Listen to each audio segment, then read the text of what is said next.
Hello everyone, Luca here, and as you all know, or may or may not have known, I did try live streaming this video, but that amounted to a pile of, well, garbage. Let me first preface this, and I'm going to go on a little bit of a tangent here, and that is in regards to somebody that posted a video in regards to them taking a hiatus because they are burnt out. I'm not going to name them specifically because it doesn't tie specifically into them, but it ties into people in general, and I've seen this a lot across the various RWBY fan pages that I'm a part of, and that is, whether you love the show or you hate the show, if you can provide a valid reason for feeling the way you feel, I don't understand why people feel the need to go out of their way to belittle others. Now, of course, what I'm saying is going to change the fact that it's happening, but let's try to keep shit civil, ladies and gents. We're grown adults. Most of us are grown adults, and even if we're not grown adults for, 14 or 50, let's at least try to behave in a way that's acceptable. Because if you care about the show, don't take what somebody says negatively to heart. Unless, of course, they're doing it for the sake of just getting a chance to grind your gears and whatnot. Same thing goes if people are praising the show. You don't have to be condescending about it. If you enjoy the show, great. If you don't enjoy the show, fine, whatever, it's cool. So anyways, I'm not going to talk specifically about RWBY Volume 5. I'm going to be talking about some issues that have persisted with this show, pretty much for Volumes 4 and 5, but also to an extent 1, 2, and 3. So these issues are kind of tied into a lot of things. So let me also preface this with some spoilers. I will get into spoiler territory. Volume 5 is completely out on YouTube, so if you haven't watched it yet, go watch the finale, or however far behind you are. Go watch it, get caught up, and come back to this video if you're interested to hear what I have to say in regards to some of the issues that I had. Now, another reason for me redoing this video is because that live stream was garbage. I planned it really, really too close. Like, I announced it, and then I played it in roughly within a week, so it's not like I gave people time. Plus, it was on a Saturday evening, so it's like, who was I expecting to really show up? So I'm going to do this with a bit more finesse, a bit more flash and flare, so that way I could deliver my message while also hopefully entertaining people along the road. So I still have my script. I kept that sucker, so it'll be a lot easier for me to read it, because if I feel like I'm running out of breath or I'm tripping over my words, I can pause the video, take a breather, and then come back. And I've got water next to me, which is something I really should have done because I didn't have enough the previous time. But anyways, let me preface this by saying that RWBY Volume 5 was a mixed bag for me. I watched Fat Man Falling and that whole group's reaction to it, and they were not on board with this volume at all, and that's fine. I don't think it was the worst volume. I think each volume has had its ups and downs. I can't really definitively say I have a favorite volume or a least favorite volume. Similar to The Walking Dead, I don't have a favorite season or least favorite season. Same thing with Game of Thrones, 1 through 4, where all 4 of them are easily my favorite seasons, but each season also had its own flawed episodes where I was like, okay, I'm bored as shit. I could really just skip over a lot of this. And another show that you may or may not have heard of, True Blood. Good grief, there was never a solid season, except for maybe Season 2. I think Season 2 was the only solid one for me. Everything else, though, yeah, hit and miss. But anyways, now that the preface is out of the way, let's move on to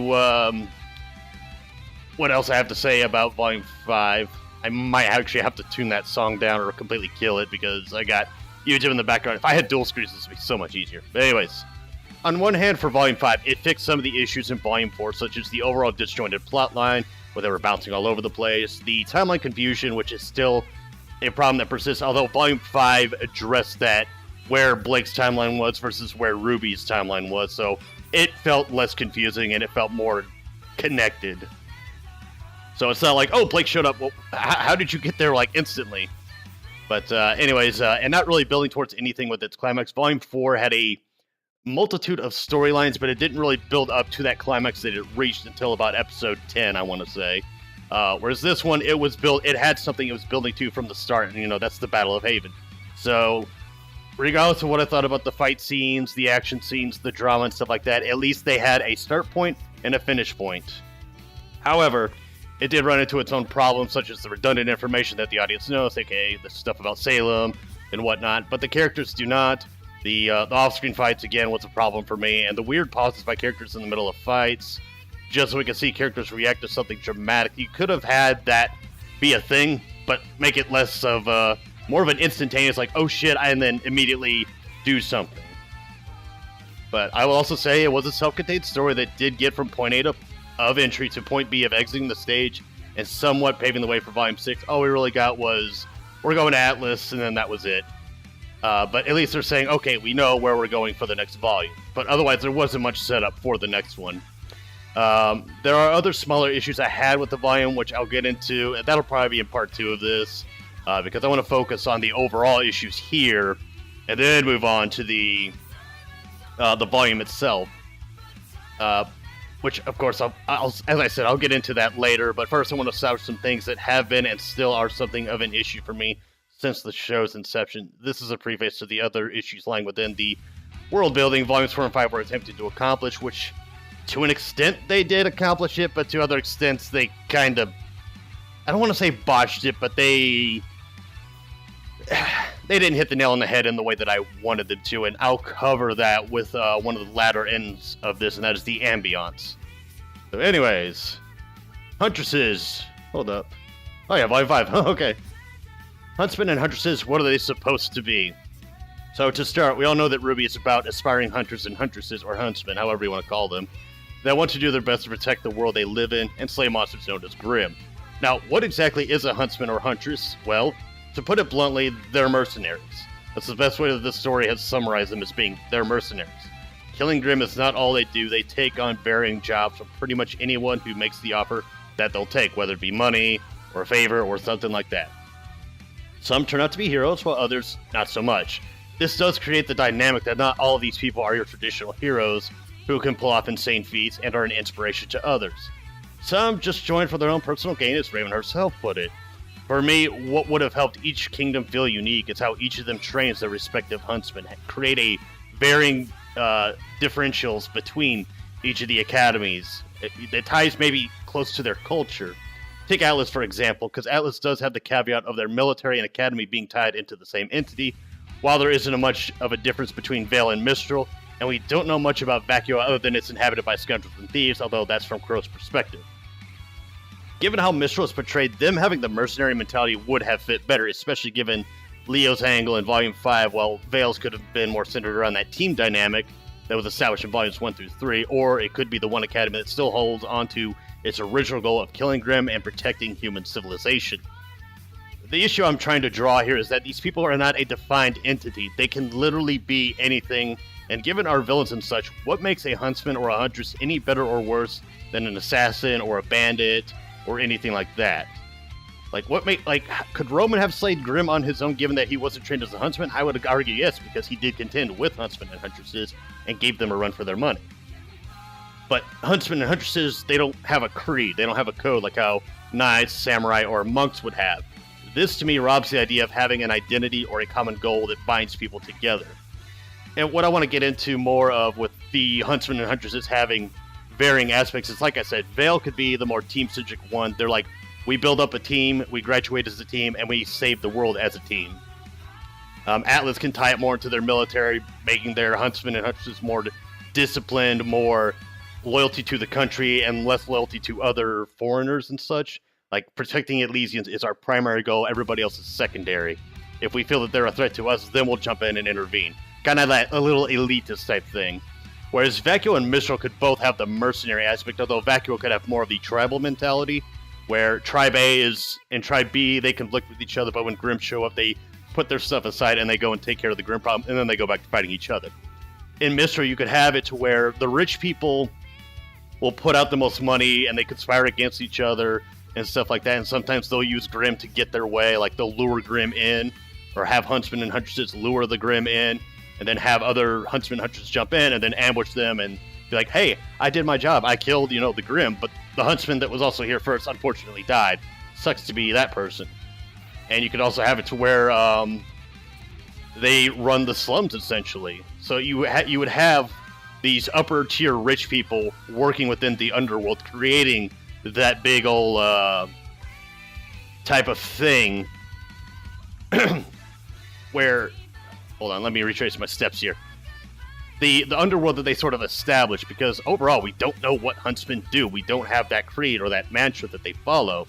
We just have that they're trained to fight Grimm, but at the same time, they're also mercenaries who take jobs. I think what would really help them is if they just had that creed, had that sort of oath that they took. That way they are bound to something. But unfortunately, they don't have that, because if you look at the Night's Watch and Game of Thrones, they have an oath that they take. Yeah, most of them don't really follow that oath, because it's more of a group of bandified people and stuff like that. But they still have that oath that they take, and some do take it seriously. Well, anyways, moving on to the villains. So, RWBY has a number of villains, which have been, on the face side of things, entertaining. Roman still stands as mine and many others' favorite villain due to his comedic lines and charismatic presence. But for me especially, his final lines in Death in Volume 3, or for me especially, were his final lines in Death in Volume 3. That was what sold me to him, especially. We also did get some mutual concern between Hazel, Emerald, and Mercury when it was clear the battle at Haven was a decisive defeat. Hazel carrying Emerald on his shoulder really sold to me that at least the three of these guys are a team who will, to a degree, look out for one another.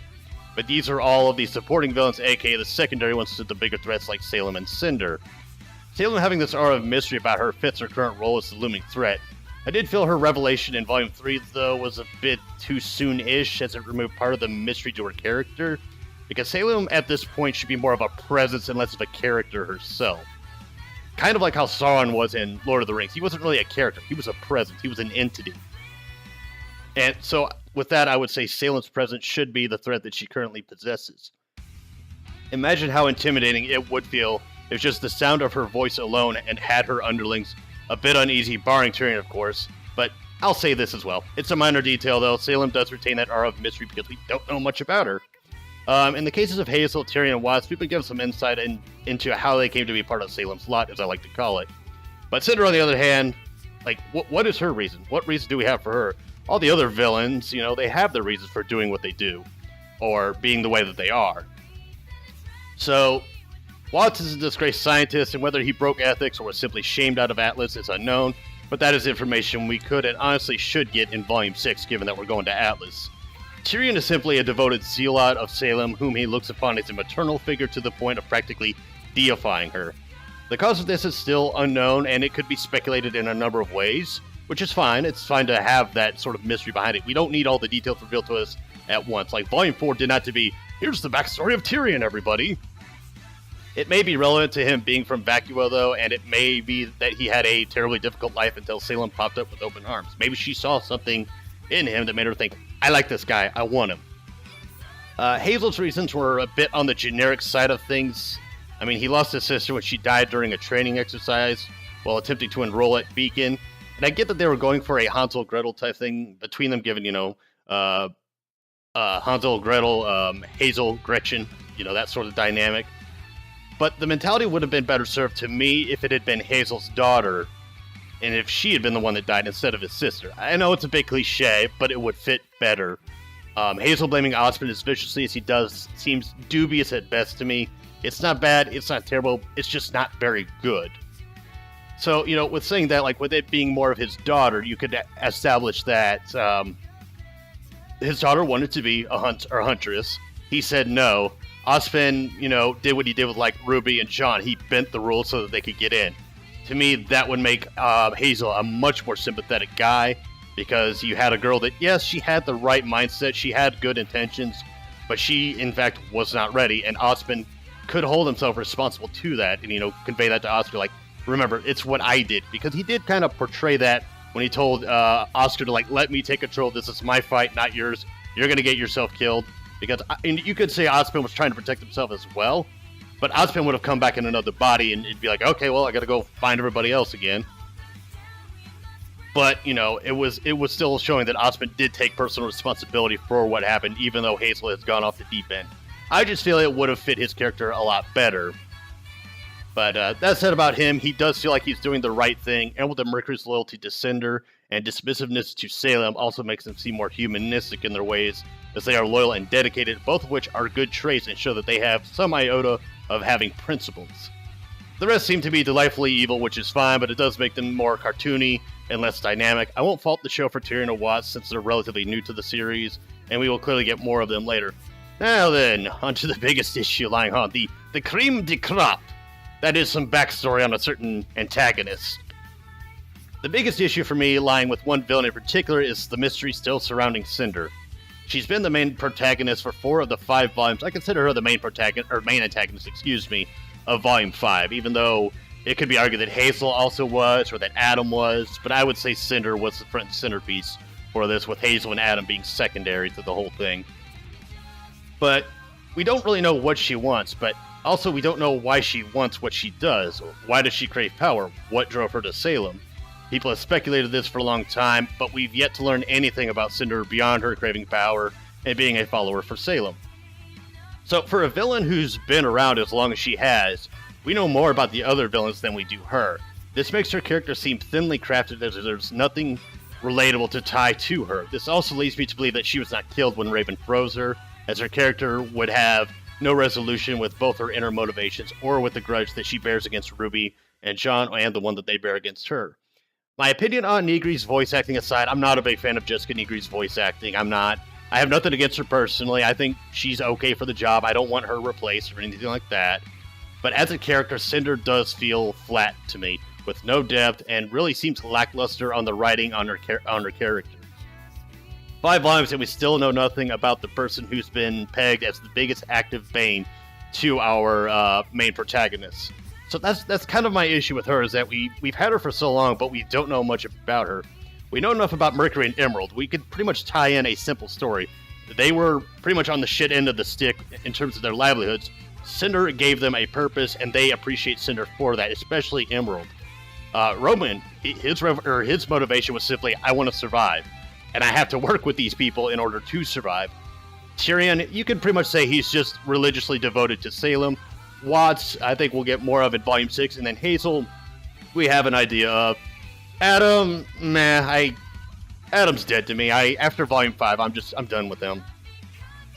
And then Neo again, not really a major player, and I don't really care if they bring her back at this point. I liked her presence and stuff like that, but as a character, there wasn't much to her. Not much, really.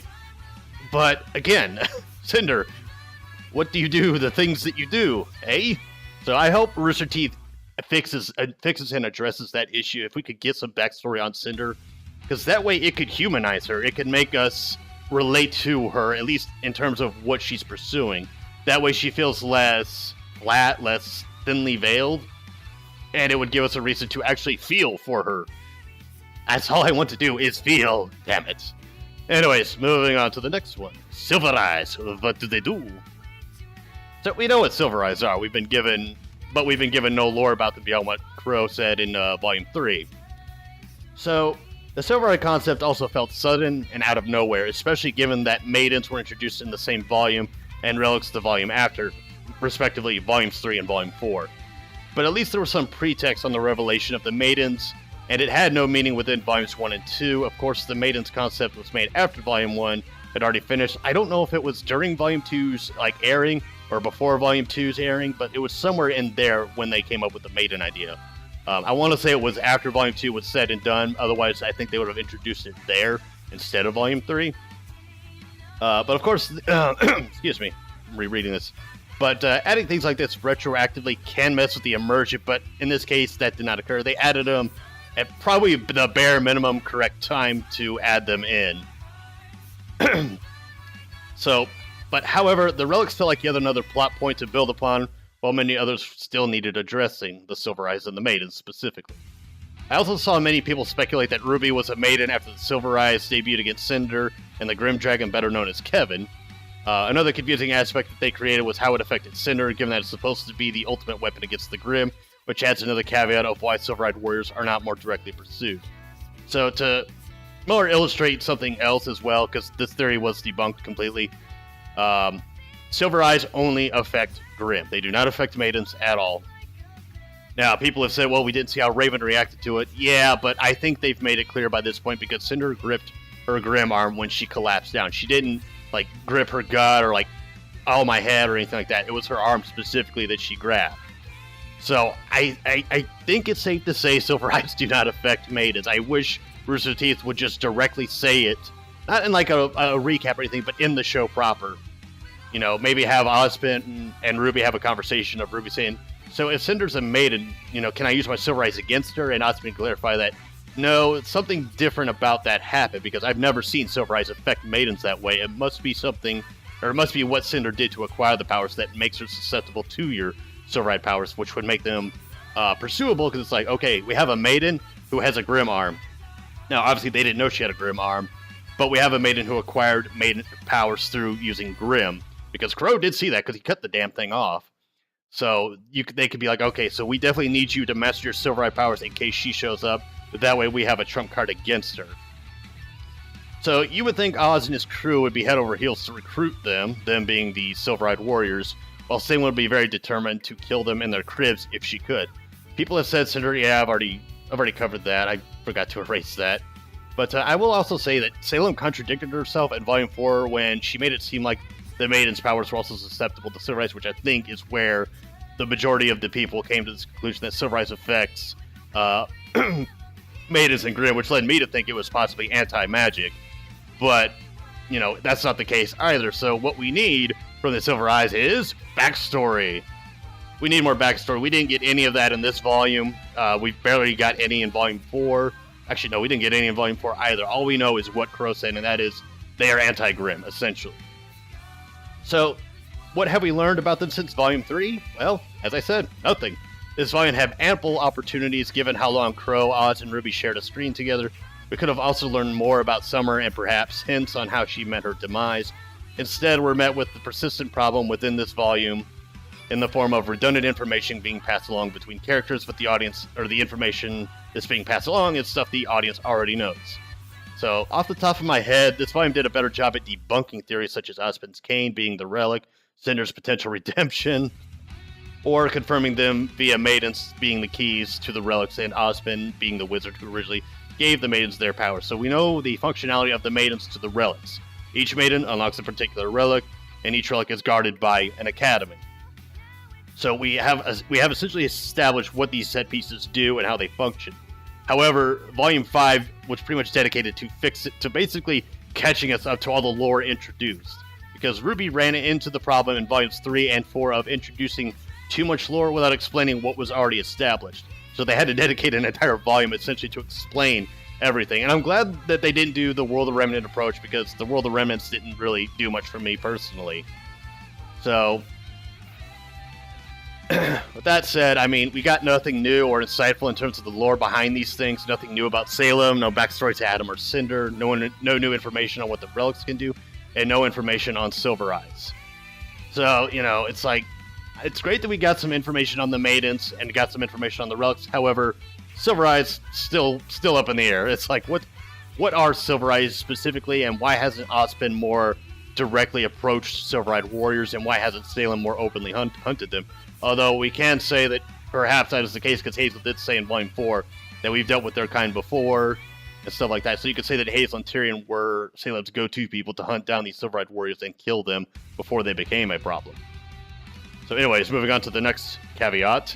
That is the Grimm. Are they truly a threat? Are they really something to be scared of? Well, I would contend not really. You know, in Volume 1, we're given the Nevermore and the Deathstalker, and Ruby and Juniper, they actually did a fair job at overcoming them.